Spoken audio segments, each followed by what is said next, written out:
वह सभी इस हादसे से पूरी तरह संभल नहीं पाए थे कि तभी एक दूसरा मीटियोरॉइड भी उनकी तरफ बढ़ने लगा। अब अपने आप को बचाने के लिए यह लोग कुछ और कर नहीं सकते थे, इसीलिए यह बोट के निचले हिस्से में जाकर लाइफ जैकेट पहन लेते हैं ताकि अगर बोट पलट भी जाए तो वो सभी पानी में डूबे नहीं। जब वह बोट के अंदर होते हैं तो बोट बहुत ही तेजी से झटके खाने लगती है।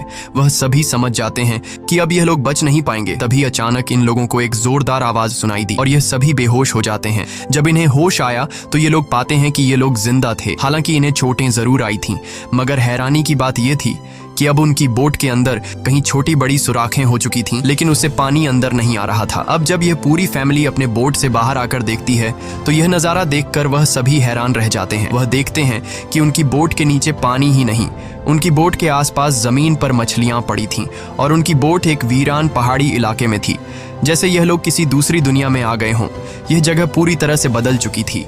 जहां कल रात तक पानी था, वह जगह अब ऊंचे ऊंचे पहाड़ों और गड्ढों की तरह दिख रही थी। वह सभी जल्दी यह बात रियलाइज कर लेते हैं कि वह किसी डिजर्ट में नहीं बल्कि वह अभी भी समुद्र के बीचों बीच है। बस समुद्र का सारा पानी यहाँ से किसी दूसरी जगह शिफ्ट हो गया है। अब टॉम जल्दी से अपना कंपास निकालता है और डायरेक्शन देखने लगता है और वह समझ जाता है कि यह जरूर धरती के साथ कुछ गड़बड़ हुई है। धरती के पोल चेंज हो गए हैं। नॉर्थ पोल की जगह साउथ पोल आ गया था, जो कि साउथ पोल की जगह नॉर्थ चला गया था। और इसीलिए जहां पर पहले जमीन पर लोग बसते थे, समुद्र का सारा पानी वहां पर चला गया है और अब समुद्र की जगह जमीन बन चुकी थी। इस चीज का पता लगने के बाद यह सब लोग हैरान रह गए। एक और भयानक बात टॉम ने उन्हें यह बताई कि इस सब के बीच जो इंसान जिंदा जमीन पर थे वह सभी मारे गए होंगे। केसी को यह बात बहुत ज्यादा तकलीफ देती है। वह अपने आप को कैबिन में बंद कर लेती है क्योंकि उसे पता चल चुका था कि उसका बॉयफ्रेंड अब इस दुनिया में नहीं रहा। लेकिन अब एक और बात थी जो कुछ ही देर बाद उन्हें पता चलने वाली थी और वह बात सुनकर उनके होश उड़ने वाले थे।